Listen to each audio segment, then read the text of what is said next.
Hello everyone, for those of you who will be watching this as a recording, today I'm going to search for some treasures underwater and I hope to have some interesting chat with my viewers. Enjoy!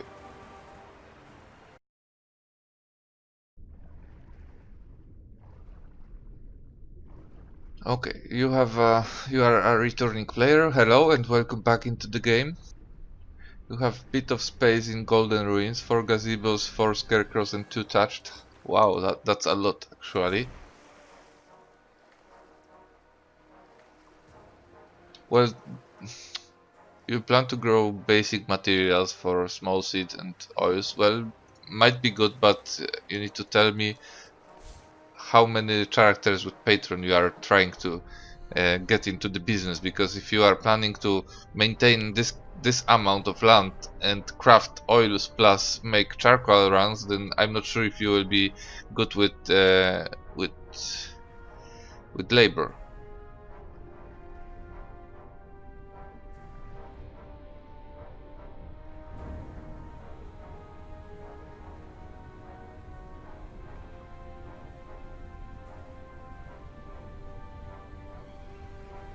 What climate do we have in Golden Ruins? I always forget. So we have temperate and arid. Well, that's pretty good for oils, I think. You need temperate for, or needed temperate for most of those materials back before 3.0. Okay, 2 accounts holding land. And why do you need those thatched farmhouses? Are they upgraded? Okay, they will be.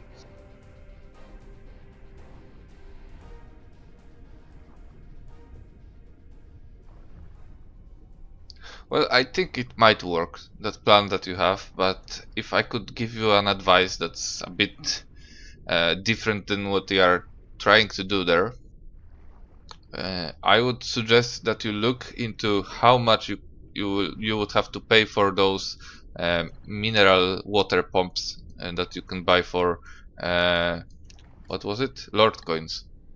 Those that can provide you mineral water even if you aren't obtaining it from Hidmar or Nuimari, something like that. I would think about, if I would have so much land in Aurora, I would think about planting something for Arceum, because I believe that in 3.5 Arceum will be really expensive and difficult to get, because if I remember correctly, they are removing mana wisps from the game and replacing them with Arceum, and there's no mention about how they will be implementing more Arceum into the game. So it might turn out that, for example, right now, if you want to craft like Illustrious, then you pay 11 Arceum crystals plus 1 mana wisp, and later it might turn out that, for example, you will need 20 or 30 Arceum crystals. So think about it. If you have land in Aurora, if you have land there, then your only problem with getting Arceum would be moving the mineral water from Hidmar or from Nuimari. But if on your server those mineral water pumps are cheap, then I think it's pretty good to go, you know. I know that it's not what you asked about, but I think that could be the best money maker in the future. So that's the first thing. And as for your original question, then, well, I would think if I want to move those charcoals myself, because for charcoal runs you would have to get additional land maybe, or some storage land on those popular areas that you can craft valuable trade packs from. Like in Harania it's Rokhala Mountains, because from Rokhala you can get like 44 charcoals, and in Nuya it's Animar. So in both of those cases, if you would assume that you want to make trade runs for charcoal, then you need to assume that you need a lot of extra time and additional land to store those packs. So I don't think that, you know, combining farming, crafting oils and crafting trade packs plus delivering trade packs is a good option for you, because it will take a lot of your time.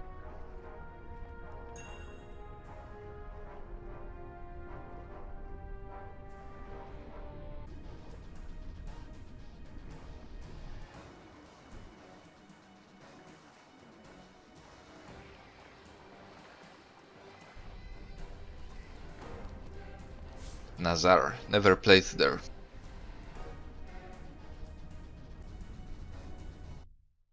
We have 16 viewers. If any of you want to, you know, ask a question, now is a good time. Hey, Volton, so basically my goal here is to find Perdita if I'm lucky enough, and I want to do activities that allow me to focus on my chat as well, so I can interact with people. I don't know if you know, but I mainly run a YouTube channel with some money-making advices for ArcheAge. So pretty much I want to give people advices if they need one, and well, maybe promote myself a bit on Twitch, but I don't have any bigger plan than that. So chill, do something that doesn't require me to focus entirely on the game and be able to answer when someone has a question. You know this mechanic, right? You know what you can get here.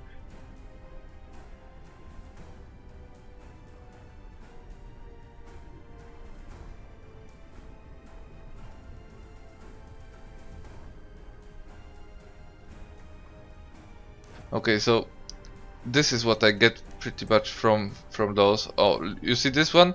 Someone found a Perdita statue by doing what I am doing right now, but it's not our location. It's somewhere here, I think. I don't know exactly. Maybe here. Okay, so pretty much, look, what I'm doing here right now, I have a debuff, so I need to wait till it passes, and I can loot this chest. That's called Sunken Treasure Chest, and if you have recovery pouch with you, those can be crafted in exploration folio here. Recovery pouch, you need I think 25 labor points if you don't have any profession here. Recovery pouch kit letter crafts you one, but I wouldn't suggest crafting, it's better to buy them. Once you have one of those, you can interact with treasure chest here. So I lost recovery pouch, I've got some proficiency increase and spent 20 labor. 20 labor, that's because I have some exploration leveled up and it's after discount right now. And what you can get? You can get Vaultstone shards, trash items, though those are like this one, this one, this one.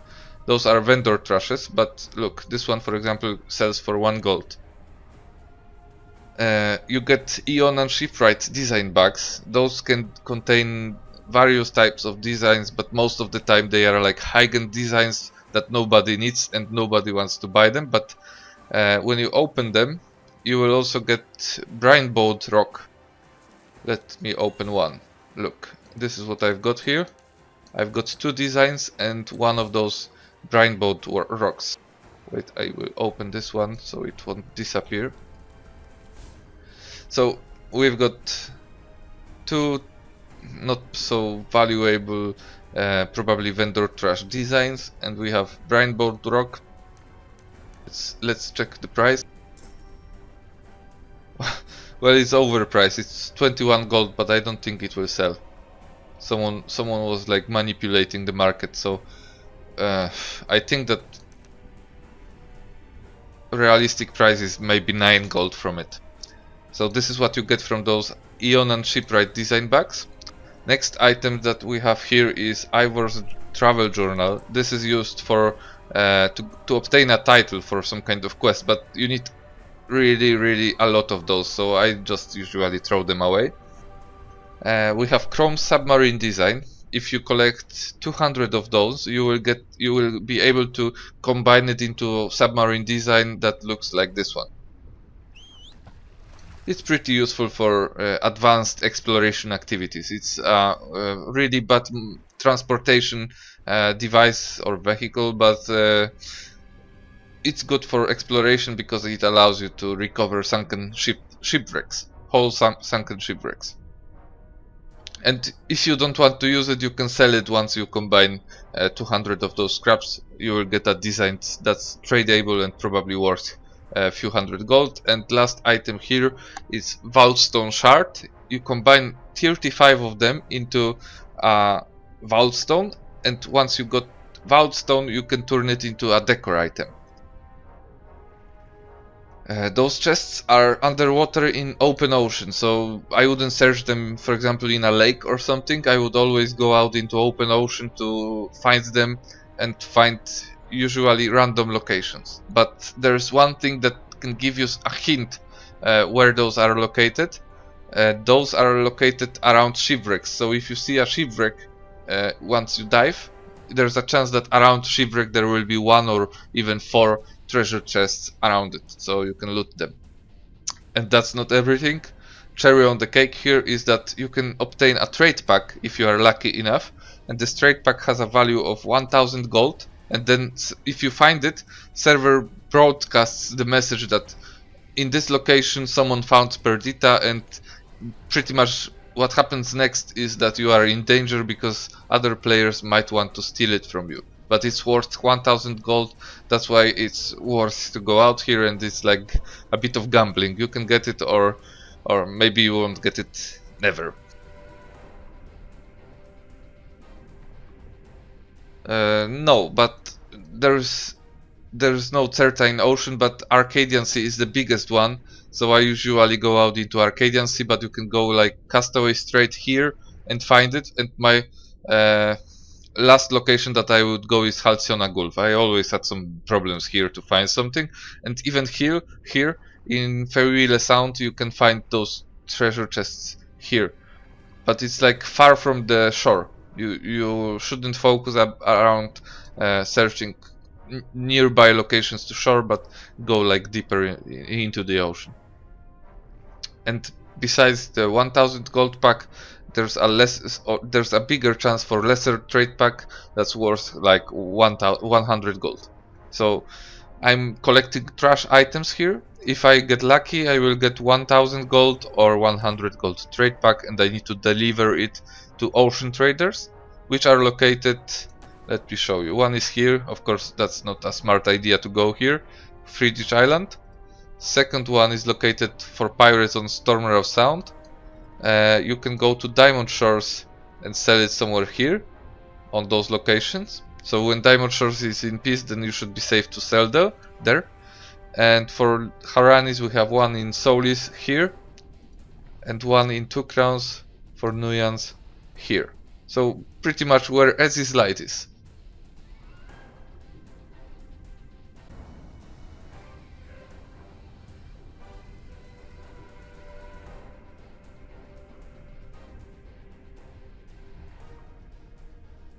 Yeah, arcade economy might become retarded, that's true, but well, once you start to understand some basic areas of it, I'm not telling you to, try to figure out and predict how it will work, but there are a few basic things that happen in arcade, on marketplace, on auction house, that you can memorize easily and move around them and make profit. So for example, first thing you need to understand is that RNG boxes are the best, like, I don't know how to say this in English, but once RNG box appears on the market, right now Tryon is like telling you which kind of items that can drop from RNG box. So for example, you can assume that, okay, this time they released an RNG box with increased chance for Lunarite. I'm saying this as an example, with increased chance for a Lunarite, so now it's time to wait like a day or two till people start opening those RNG boxes like crazy, and they will list the Lunarite on the market because they will try to make profit from those RNG boxes. So it's time to buy Lunarite and wait till this RNG box gets removed from the market, and now then it will be the time to list the Lunarite because price will increase. So pretty much Tryon messed up everything, every crafting tree that there is in ArcheAge. They messed up with their marketplace updates. So for example, if logging was good, if people were making money on Thunderstruck trees, they released Thunderstruck tree on the market in shape of these rambling trees. So the biggest destroyer of economy for a brief or long moment is Tryon himself, or itself. And then we have greedy and impatient auction house users, yes. Sometimes I'm just amazed how stupid they can be. So this is one of those interesting locations. In the middle we have a Bulgari the Reaper, one of, I believe, 8 ghosts. If you kill those ghosts, you should receive an item or complete a quest that grants you a mobile breeding device, underwater breeding device. I'm not sure how good it is right now compared to upgraded breeding device that I am using, because I'm using the Pimp My Ride version of underwater breeding device. It gives me like 20% speed swim increase, plus it lasts I think 30 minutes or so. So this is the guy.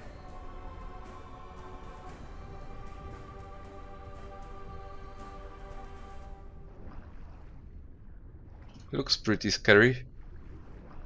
So this is the second location. One moment. Let me summon my pet. Pet will take care of it. So this is the second location that you have a ghost. Let me show you where it is. So it's south from this island here. On this location you can find a ghost of Urshur. If you kill this ghost, if you kill totally 8 of those ghosts in the open wild, you will be able to complete a quest for a portable underwater breeding device that you should be able to wear in your inventory, or it will appear in your basic abilities. Maybe, I'm not sure about that part.